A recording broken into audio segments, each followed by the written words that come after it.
guys have a chance, go to whattomine.com, and that's going to give you your mining profitability, which is really all what we're after. We're after how much crypto can we earn for our computing power. So with this is when so the reason I did this was I wanted to show you guys, this is kind of where I started. It was right here. I started out, with one graphics card. I built it all myself, kind of in a home desktop configuration, and then this is where I ended. So the reason I want to show this to you guys is because while we are learning and we're all here for education, I also want to show you that with a lot of inspiration and motivation, crypto mining can get to scale. And when you get to scale, you're going to earn a lot more crypto. And the cool thing about mining crypto is you don't have to be at the mercy of an exchange, KYC, or anything out there today. You're actually generating the cryptocurrency for yourself. So that's one of the reasons that I got into mining, was because I love getting the rewards to my wallets without having to go through any of these centralized authorities. So this is really, really exciting. And what's crazy is this is a miner that I built 3 years ago, and it still has amazing computational power today.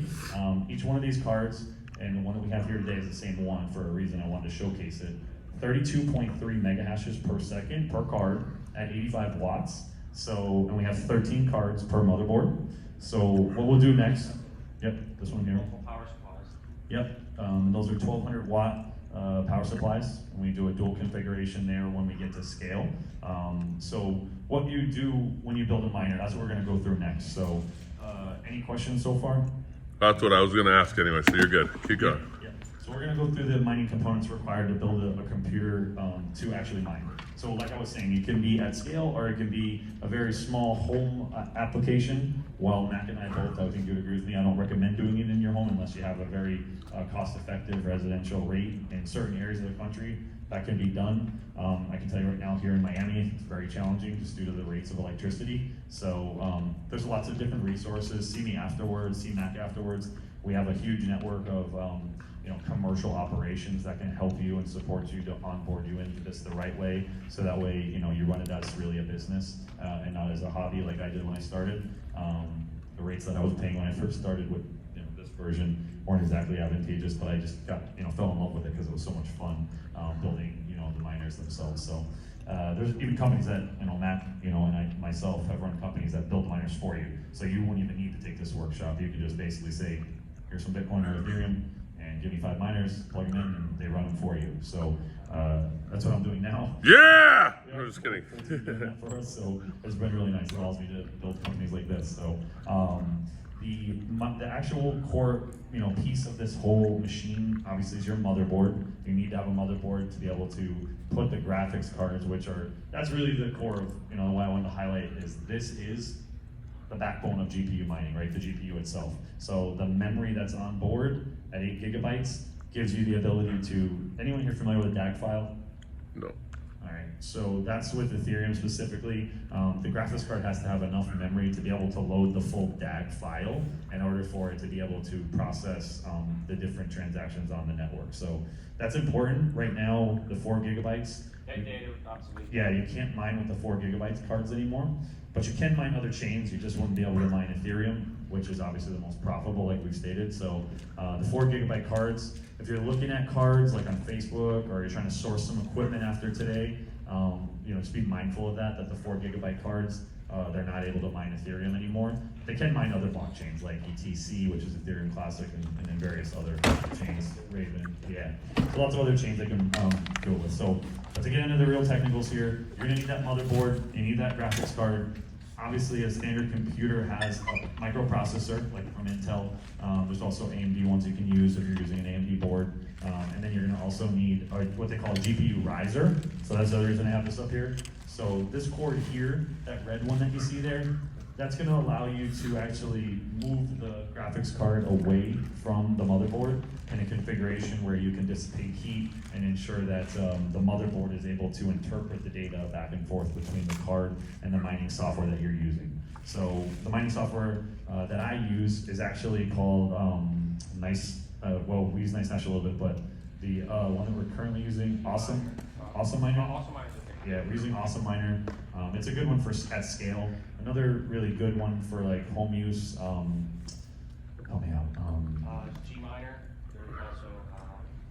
Phoenix, but they're all command line ones. Honestly, for these guys, Nice Hash has a really cool app that auto switches your profitability for you in real time. It's almost plug and play. I'm more of a geek, so I kind of don't use that. I like to not have an auto switch, and I maximize mine in a little different way. But for anybody getting started, I would highly recommend that. It's almost turnkey. You can download it in a couple minutes, set up your GPU, and be mining pretty quickly. And as long as you set up an account with them, you'll be able to make some, they actually pay you in Bitcoin no matter what you mine, which is pretty unique. So it's pretty cool. Kudo Miner, that's the one I was drawing a blank on. CUDO Miner, so anybody here who really is just trying to test the waters a little bit, you can even get on there with Kudo Miner and mine with like something like this with just one GPU in there, and you'll start earning crypto. So you're not gonna earn a lot, obviously, but you'll be able to. So where did I leave off? So an onboard memory card for the computer itself, the Intel microprocessor or AMD processor, and then on top of that, you'll obviously need what we talked about here, the riser, and then the power supply. That's where you get, and you guys see here, he's gonna have this picture up. This power supply here, if you guys can see that, that's actually a server power supply. So the ones that you see there that are black, those are actually what they call ATX power supplies. They have the ability for you to remotely switch them on and off. So here in this farm, I actually have the ability to log in remotely to these computers, and I can hard reset. A hard reset is very different than a soft reset. When you're physically in person, pressing and turning on and off that power button is a hard reset. With this configuration, running off of ATX power supplies, I'm actually able to remotely get in there and hard reset if I need to. So with the server power supplies, they're way, way, way more cost effective. They generate a lot more power, and they actually are very easy to maintain, but they don't have a switch on them, so you won't be able to hard reset them remotely. But they are, at scale, they're $60 versus $350 for an ATX power supply. So when you're going for an operation of scale, it just reduces your cost significantly. So that's why we tapped into the rack mount server PSUs a little bit more than the ATX. I got a question for you. Are you running these at 110 or 220? Because I'm running all my machines at 220. Yeah, 220, yeah. It's more power efficient. I don't know if you guys know the difference. 110 is like your normal stuff you plug in. The 220 is like your dryer and things that use a lot of energy.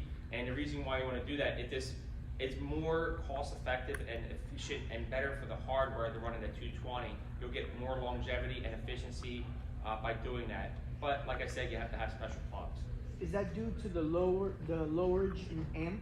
Yes, so you lower the amps, yes, so less stress. Yep. Yeah, go ahead. Can you, so on the units, I'm gonna ask a question that is an NFT question for like a finance in a way, okay? So if I wanna finance through a pool, I have to be able to track and manage an asset all the way down to a single asset. Can you manage and track assets to a single asset so that you can, like you said, I can send you 5 Bitcoin and you can turn on my machines so we're not pooling the finances? So one machine could be running higher than another machine technically, and that way it's separated for later SEC regulations for not blending a pool and creating those problems? I mean, I can answer this. I mean, you can set up every machine individually or as a pool. You have complete control. There's 2 types of mining. It's called solo mining, where you can just have it solo mine on the blockchain, but it's extremely high risk. I mean, it might take you 3 years to get a block, but you might make $16,000 on that reward.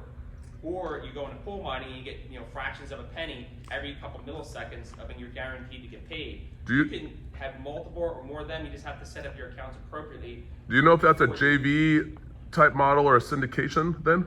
I'm not sure what you're trying to get at. So you can't, for an asset within a city or whatever else, we're trying to stay away from SEC regulation. So if I were to do a real estate thing as this, to me that's real estate, I'm doing an investment. If I'm sitting on the pool together and now we're all pulled together and we're all taking the same amount of coin, it's no longer an individual asset, which means I don't technically own it, it's being managed somewhere else. So are we a JV partnership in that pool of syndication of these machines, or are we single assets? Do you know? We're single assets. I mean, I would never even do that anyway. Anything I would do if I was setting up somebody, I would set up for their account and mine's directly for them. I just help everything get set up. Okay. And that's totally, you're just using the mining pool to be a facilitator to join that pool. That's automatically paid out individually. Okay. Does that make sense? Yep. Awesome, guys. All right, so what I'm going to do now is show you guys a little bit of pictures here since he's walked away. I'm going to show you a little bit behind the scenes here. So if you guys see the screen right here, so this is actually real-time mining right now. Right now I'm running 13 Asic miners, And these miners are getting paid, each of them earn anywhere from $8 to $12 each. But as you combine here, you can see $95 a day. I get paid in Bitcoin, but these are Doge miners. So I'm actually mining to the Doge network. And these 13 add up, and you can see I'm making $100 in Bitcoin every day, 24/7. So I usually take that and I put it in more high risk because I've been in this a long time, and Bitcoin to me is more of a stable coin.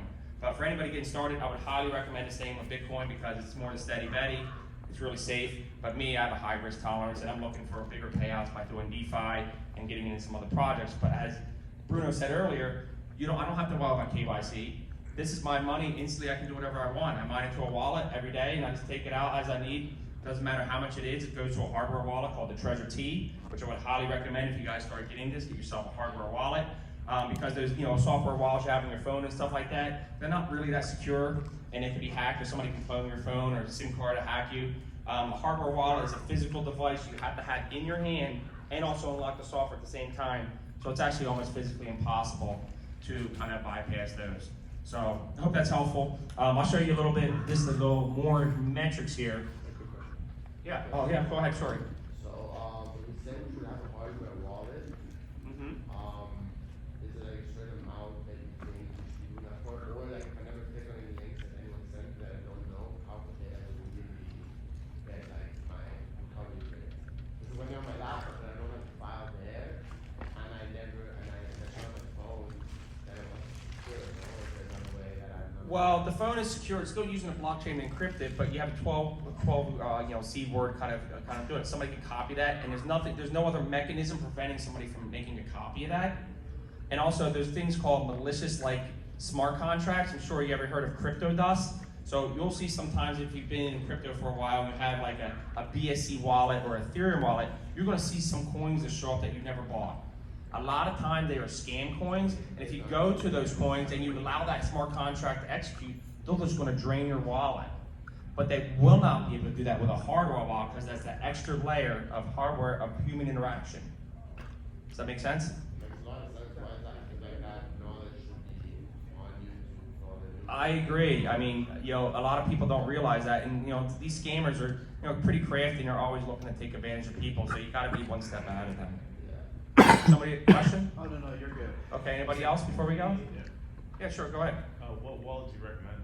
So the hardware wallet, Yeah. Treasure T. That's the one I use. I tried them all. There's also the Ledger, the Ledger S. I just find that the Ledger S is a little weird because you only can have 2 or 3 cryptos loaded at a time. You got to unload to load another one with a Treasure. You just load them all. It's a little bigger device, touch screen. It's really easy to use. It's about $100. The best one. It's definitely the best one that's on the market, period. And there's an app that comes along with it that you can do trades inside of it. It's pretty badass, actually. I have one here. I have one I can show you. Yeah, we'll show you a hardware wallet. So, second question, I'm sorry. When you're mining, it still mines exactly to that wallet, like even though it's... Yeah, you can mine in any wallet you want. I mean, you have total control. When you set the miner up, you say, where do I mine to? Right. It's a physical wallet, no? The only thing I would say about mining to a hardware wallet is that it's depending on the wallet. I know I had this with Nano actually with a Ledger, where the Ledger, the way that it stores your data on that Ledger, the hardware wallet. If you have like for me, I'll have like 10, 15 transactions a day where I'm getting deposits from my mining farms. If that's the case where you have a lot of transaction history, so if you quantify that over like 365 days, times that by like 12 to 15, I've got so many transaction records on that hardware wallet. Hardware wallet like a Nano Ledger is not exactly designed to be like receiving that much transaction history per day, and sometimes it can bog your wallet down a little bit. So the Trezor is a lot better than the Nano is in terms of that, but that's definitely something. It's becoming less of a problem now because of all the innovations and things that are coming in the space. But like 5 years ago, when I had like a bunch of different transactions come on my Nano Ledger, it like froze it up. I had to reload the software. It just had too much transaction data history, and it wasn't able to really manage it because that hardware wallet, the Nano, doesn't have much computational power. Yeah, it doesn't have much power, so it's very inefficient at that. So my recommendation to most, and I don't know if you agree with me, but I usually mine to like a hot wallet that's not on my cell phone, guys. So that's very important because of what Mac stated earlier. I don't know if you guys have heard of the Michael Turpin story about how his phone was SIM swapped for like a lot of cryptocurrency. So if you have strong positions and you're putting that on your phone on a hot wallet, and somebody calls to your provider, let's say it's AT&T, and is able to get through their security protocols, which is not very difficult to do if you're a hacker, they can make that happen pretty quickly, and then they actually, over the airwaves, will reset that phone of the person that's the person, the victim. That the attacker will then be able to take over their phone on their phone without the other person even knowing. And then you wake up and your entire crypto wallet, that's a hot wallet, your phone is wiped out because this person just SIM swapped you. That's what it's called. So you gotta be really cautious. I would never put any crypto in a hot wallet on a cell phone. Hot wallets that you can use, Exodus wallet's a great one. You can do that on any computer. You can download the Exodus wallet. I really like that one for a hot wallet. It's been great for me. And as long as you have your seed phrase, like Max spoke about earlier, your 12 words, that's pretty hard to guess. If somebody can do that, if you can guess my 12 words right now, I'll give you all my crypto. So. What do you think about BlockFi? I like them. Yeah, specifically, like, what do you like about them, or what you give any questions? The wallet and then some of the staking. Yeah. So I get paid, if I'm gonna hold on to it long term, I might as well be staking it. Oh yeah. Absolutely. Different workshop, but I was staking too. I do ADA with Exodus, and I make 4.91%. Yeah. That's great. That's awesome. Yeah, right now we have a new project. It's on the front of the McLaren that we're giving away tonight, called Magic Swap. It's bemagical.app. So that's a DeFi protocol, and it's getting pretty good APRs. So you should check it out. So by hot wallet, just generically speaking, you're talking like Trust Wallet, Coinbase Wallet. Yeah. Yeah. Either MetaMask. Swan, base ones. Yeah, MetaMask is a great one. Don't put it on your phone. Well, the thing is, what I do is I still use hot wallets too. It's great to get in and out of that really quickly, but don't put your money in there. Just keep it there for a little bit. If you want to have some earnings, you can take them off and put it into a hardware wallet or cold storage. Yeah, like I'll carry like $1,000 or $2,000 in ETH on my hot wallet on my phone. Yeah, ever. same here. I'll never Can- go over that, Can we talk about the digital of the creation of the block itself? If you're creating the block, you're mining it, you're then moving it to a hard wallet, you're taking it off of chain, okay?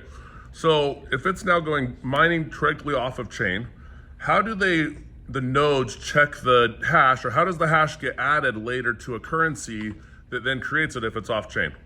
Well, I don't think you're going off chain. Yeah, no, you're not off chain. I think you're getting confused. The hardware wallets is an extra layer of security with the software. It's still communicating with the blockchain. Okay, but you're still on chain, but you can do a cold wallet where you literally can unplug it from a machine, right? The wallets is access to the blockchain, but the private keys are stored on the hardware piece, and you have to interact with it physically along with the software. Yes, which I understand that, right? But we're managing a ledger, a string of codes via hash, right? And connection. I've now mined to create extra hash or currency within the world. I've now taken it to a cold storage and put it somewhere. How does it, if it's on the cold storage and it's not sitting on a network, how does it check to see if the ledger's right? It's always on the It never network. leaves the network. It's just your access to that key. It's just how you access the key. Does that make any sense? The transaction's always on the is always on the ledger of the blockchain. So In order for you to have put it onto the cold storage, you have Yep. to have been on chain. Okay, on chain. And you'll stay on chain even though it's dormant, because in order to execute the transaction, you have to have been interacting with the blockchain at some point. Okay, I think I know it's a kind of I think that makes sense. I can draw those boxes enough to Yeah. tell my team that, so that makes sense for me. Okay. Yeah. Cool, very good. Then when you go, Yeah. let's say you were to take that transaction, and then you put that cold storage in a box, right, and it's completely disconnected. In order to do anything, you have to put it back into your computer. Sure. And so if I take an original dollar with a serial number on it, right? We got to print a dollar. Now it's in my wallet right now. It's not being used technically within the chain. However, there does a serial number that showed up somewhere at some point, right? Yeah, exactly. So now I go use it again. The serial number then puts on chain again. It then goes right back into a wallet, then comes off of the market, but it's sitting in my wallet. It's still on chain, but the usage of that through the history of that dollar, in essence, is what you're telling me, correct? Exactly, yeah. Okay, Transaction. gotcha. Yep, I can draw the circles. Yeah. So multi-signature. So that's really used like when we manage like projects. we'll have, a team of developers, and then we'll have a team of marketing folks. So, in order, if they all have stake in the project, that would be a nice way for us to provide security. So, a lot of DeFi projects and protocols use multi-sig wallets to ensure the safety of the entire project, because, when you're providing liquidity, you wouldn't want to have one person in control of that wallet. So that multi-signature protocol allows you to protect, those resources. So that way, if one person was in charge of that wallet, they could basically rug pull. Anyone here know what rug pull is? I had one this My favorite 2 weeks thing. ago. This Yeah. happened to me. Even though as experienced as I am. The worst term. So the rug pull. I'm sorry. I said rug pull is the worst term, because you gotta get rid of that, to actually mask up. Right, I Yeah. understand, but there's always, when you've got something new, there's always people looking to Yeah. take from others, and, people are technical savvy, kind of think they can get around stuff, and they'll get away for a while, but I believe in karma, they'll get their due. But unfortunately, some people get caught in the collateral damage. I was an early investor. It's not the first time. I was actually, NiceHash got hacked a few years ago. I lost a lot of money. As you can see right here, these are my payouts like every 15 minutes, and this is actually the earnings that I have, basically my earnings in real time, these are over a week. I take my money out every day. I leave nothing in there, because I mine to this, and then I can take my payouts. I leave not more than maybe a couple $100 to $1,000 max, because I've already been drained like 10 grand. You can do about it, something. So they got the entire NiceHash got hacked. They had a security issue about 3 years ago, and probably lost $40 or $50 million.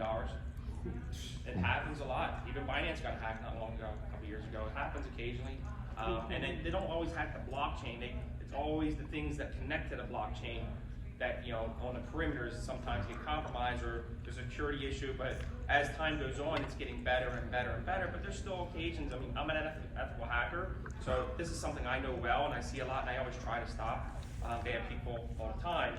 And these people are clever. They're always looking for new ways to kind of scam people. And some people just use technology for bad. It's no different than COVID. They put COVID into the human blockchain. It's a hack. But I can tell you what, as time goes on, because we're transitioning from Web 2.0 to Web 3.0, and that's a secure network. Once everything's kind of much more matured in there, this stuff is going to be less and less, because this is built off the highest level of encryption known to man. So I have a lot of confidence in, we're still kind of in a gray area of maturing. Once it really matures, these problems are going to get less and less. It's going to get harder and harder to pull off those types of things. The other thing too about this space that's pretty unique, to your point, is if you're educated, like we're doing here today, that's kind of why we started this company, right? This is a very unique space where you can't really get assimilated into the blockchain space without the proper education, which is cool if you really think about it, because it's a little bit challenging, right? To become a part of this family. That's what I consider it now that I've been in it for a while. I love that, the family blockchain. You have to put the time in to learn. And once you've learned, we don't need a centralized authority to protect us. Like, you heard the SEC even today talking about this. And if we...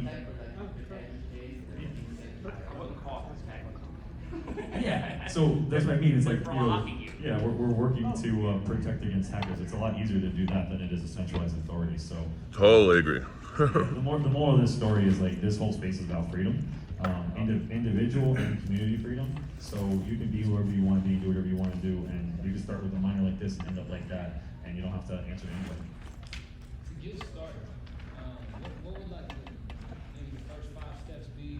What is the cost associated with that? Let me tell you my first 5 steps. It's a pretty good story.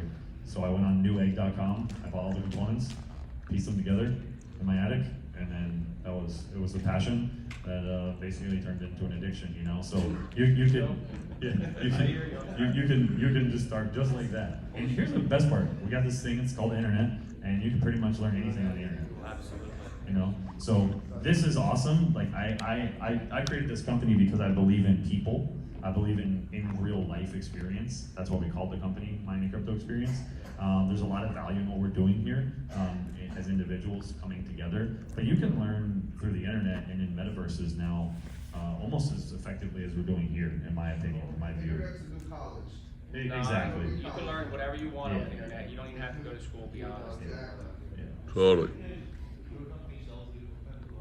I had a company called Try Crypto Mining like 5 years ago, but unfortunately I was too early.